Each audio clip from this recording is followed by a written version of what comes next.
Hey, today I'm looking at EG versus Sentinels. We're going to look at the comeback that EG had mounted, but first we're going to quickly look at this first round on the second half, which is where the comeback kind of started, I guess you could say.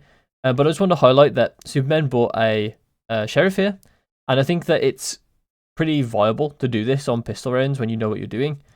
So I think that don't be afraid in solo queue, that if you have a good read and you kind of know how you want to play out the round in pistol, don't be afraid to buy a Sheriff if it makes sense.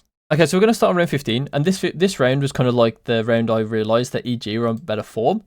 They have a bonus, and Sentinels are on full buy. It's very standard for the third round for it to be this way.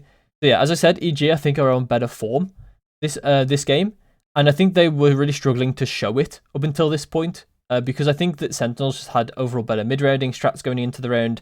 I think a component of that as well was not playing attack, like Sentinels playing attack, and Bind is quite an attack-sided map. And I think maybe EG was struggling to kind of get a foothold on what Sentinels was doing in the mid round. And I think now it was EG's time to cook, basically. And so they've actually got themselves in a really good position at this point. They've just planted. And despite being in a 4v5, planting is a really, really strong thing to happen, right? It's going to be a timer. It's basically like having a +1. So it's almost an equal fight, basically, at this point.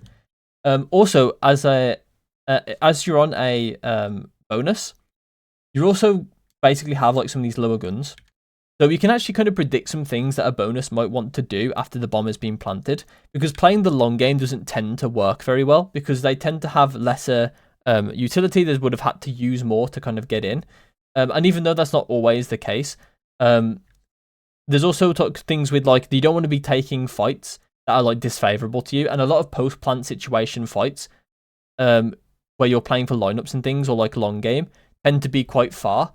So like at a decent distance. So the Spectre and the Stinger are really going to struggle. So what you can expect them to do here is to take space, and that's what EG does. They go take a space that the Stinger and the Spectre are favourable in. Honestly, to me, Apot is a bit ahead of things, and I think he could have died here to Tens quite easily.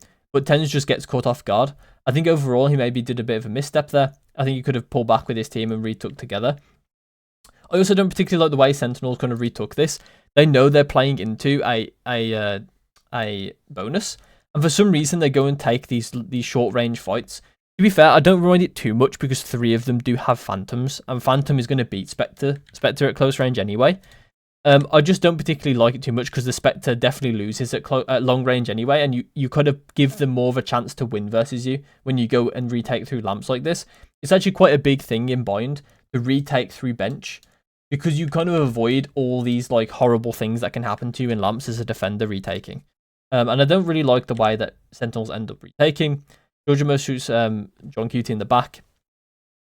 And it ends up being a very difficult round overall for Sentinels because of the way they retake. I also want to quickly highlight Nature got double kill with a Spectre on 2 Vandal player, or 2 Vandal and Phantom player over on triple, which is insane, to be honest, individually. And then ends up being really well played from Zek and just doesn't quite get the job done, and then Nature gets a triple. So this was actually a really, really strong round by EG. We're going to go move on to the next round. Okay, so next is round 18, and I wanted to kind of highlight this round because I thought Sentinels were kind of rolling over at this point, 5 losses in a row, and while they will win this round, it didn't fill me with confidence that Sentinels was actually going to close out the game, despite them winning this round. The only thing is like maybe the economy can start turning around at this point if they win the next one, and then I might start believing. But at this point, like I found it quite unlikely. So EG are quite slow this round. They're just going to wait for any kind of aggression that Sentinels are going to pull, which honestly was kind of frustrating that they didn't really do anything particularly aggressive. They didn't seem like they wanted to kind of win. It looked like they wanted to kind of punish, then win, or like lose slower, essentially. Is how we kind of see it. Even though I do think they are playing it quite smart on the weak side, especially. With them doubling up in hookah, it makes it very difficult for EG to go B. For the price of, if they go into B, they're going to get flanked by the hookah players essentially, or like effectively, and not unnecessarily, unless they actually take hookah or find a good timing on hookah. And if you actually fight for hookah, then you're probably going to be using a lot of resources to do that. So when it comes to the retake against the 3 other players, you're probably going to struggle in that retake because these players probably have not used a single piece of util, if like maybe like 1 or 2 pieces of util. So it's going to be very difficult for you to actually defend the B retake. So I actually really like the way that Sentinels are playing this with the Viper Sky on B. Honestly, a way that you can play this in ranked games as well. Obviously, you replace the Viper with something else. It's not going to be as effective, but you can still play it like that. I think doubling up in these two lanes, one of these two lanes, is a very important way to play bind at a fundamental level. And that means in ranked games, you should probably be doing it. You should probably be coming for your teammates to do it. This is a very important kill that TenZ is about to get. I think this kill actually does show that TenZ is really showing that willingness to go aggressive. Well, to be fair, Zekken is like on the truck. So he's kind of playing his role in a way. He's not really necessarily not wanting to be aggressive. He's just kind of stuck on there kind of deal. That he, it's a good angle to be on. So why wouldn't he be on there? It's high-lowing for the TenZ. That's a very good kill to get because the Viper player tends to be really integral to the mid-rounding of bind on attack. But mid-rounding is kind of over for this point for EG. They are going to try and commit to A, it looks like here. Unfortunately for them, it doesn't really pan out. Derek doesn't get any value with the op, and TenZ ends up getting a double kill and ending up with a triple in the round.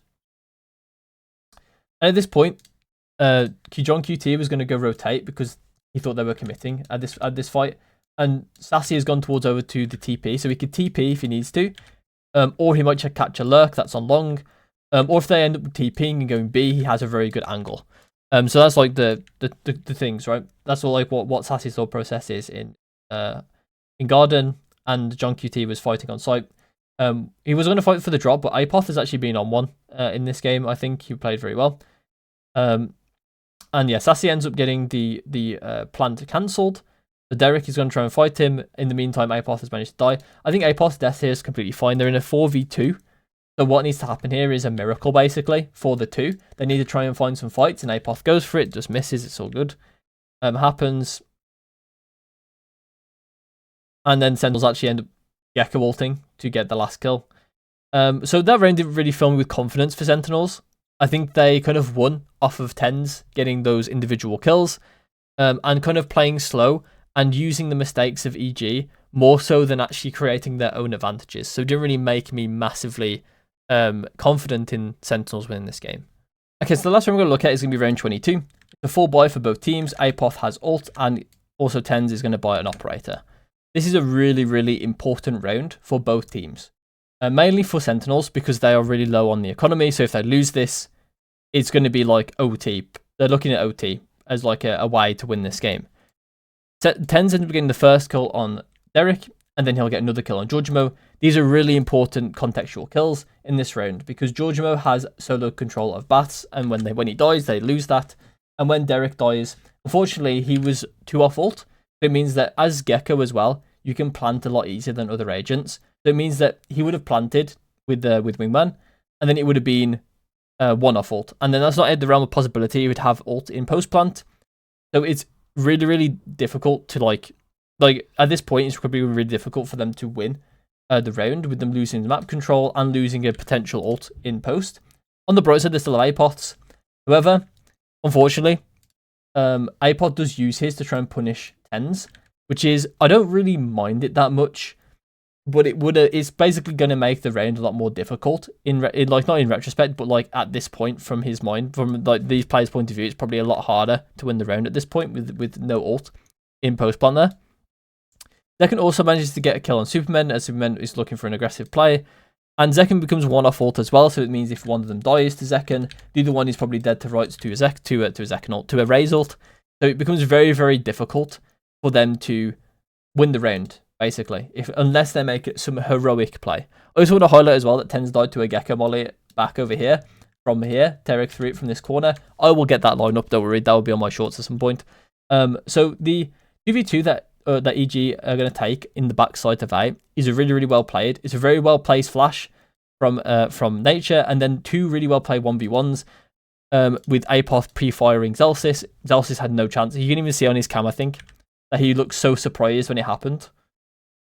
Yeah, there you go. He just like looks up, like how surprised he looks there. He's just so surprised that he randomly got like they went aggressive there. To be fair, it wasn't that random. Like it made a lot of sense to go aggressive there. And it was really well played from EG, both individually and as like a duo, basically duo play. Very well played, very well coordinated, covering all the bases with the pre-fire as well in the corner. And the flash really well placed to flash absolutely everything they needed to flash. And at this point, it becomes a very, very difficult task for Sentinels to win. I actually like the way Sassy played it with the full flank. Just kind of unlucky it didn't happen. I think the reason why this actually happened is because I think they expected a player to be in here after them losing the pass control. But they didn't end up retaking it at all. I think it's because they took backside instead, aggressively, because they didn't really have like the brimstone ult and things. So I think that's the reason why they didn't really do that. And then Sassy taking a fight doesn't actually get any real value from it, a bullet or two. And then he's going to try and stick the plant. John QT is kind of trying to mess with them, trying to delay time enough time to get this diffuse. And Apod ends up shooting really well in this round and winning the round. It was honestly a battle of inches in a lot of ways, but realistically, like I think EG made this situation possible because of the way they played that 2v2 in backside A in the 2v4. And there's a couple of things we can take from these rounds. So some of the first ones we can take is 2v2 comms and that kind of stuff. You can communicate with your teammates to create plays like that. Obviously, they're not going to be that well coordinated and things, but they can be very, very effective against people that weren't expecting it. Also, Pens buying the operator on Gecko. Don't be afraid to buy the operator on agents you don't necessarily think are conventional for the operator. Sometimes it's going to be effective if you know how to use the operator and you kind of understand how the round will transpire. And you can kind of catch people off guard. Like if someone's taking a dumb peek on you every time, the operator can just punish that peek every time. It becomes really, really strong when you can look at the operator as like a tool in your arsenal, even on agents that aren't necessarily conventional for it. Also on the bonus round, when EG were taking lamps, they were very aware of the effective ranges of their guns, and that's something that we really need to be aware of as well. When we're taking fights, when we're taking space, we should always be thinking about how effective am I at this range with this gun. If you want to see more videos like this, then leave a like and subscribe, and I'll see you in my next one.